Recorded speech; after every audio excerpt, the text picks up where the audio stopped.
Thank you, Chair. I just wanted to ask a little bit more about the points that have been made about private involvement, because we have seen as a committee in other countries where we see much greater private investment going into not just running services but also into the infrastructure. So Japan, for example, often a third of investment in infrastructure is from the private sector, so there is a less of a dependency on taxpayer money going in to pay for those costs. And obviously we're having to, the rail sector is having to compete with all other schools, hospitals, police and everything else.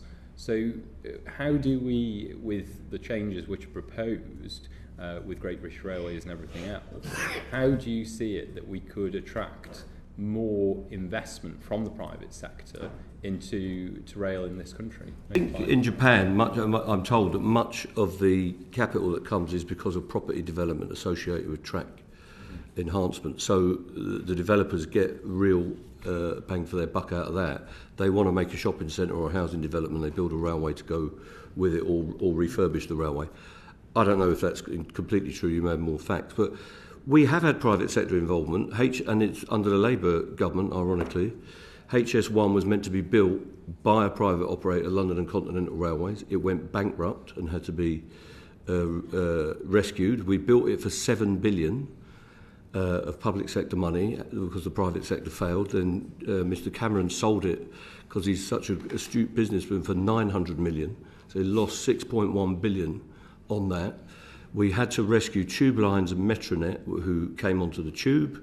Another previous Labour government initiative. Ken Livingstone had to take all that back in-house. So where we've had private sector operation, they proved to be completely inept.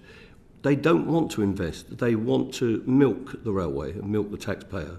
And that's exactly what Roscoe's do and what all of the train operating companies have done whenever they've been asked to repay some of their franchise money.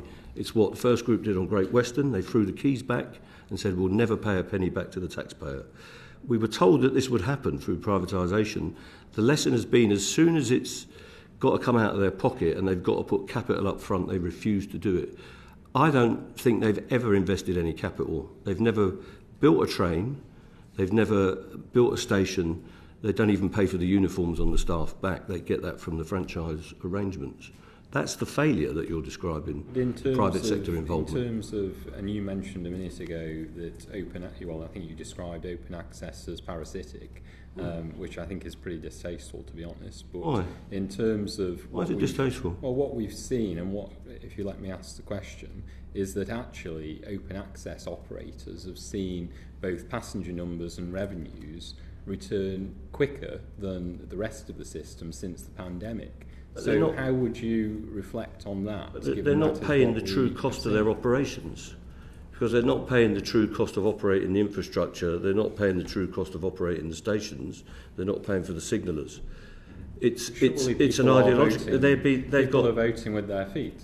People are, as I say, passenger numbers, revenue numbers have returned quicker since pandemic. So surely passengers... It's mainly because they're kind of new starts. I'm not saying that they haven't got a good business model, but it's in effect a cross-subsidised business model.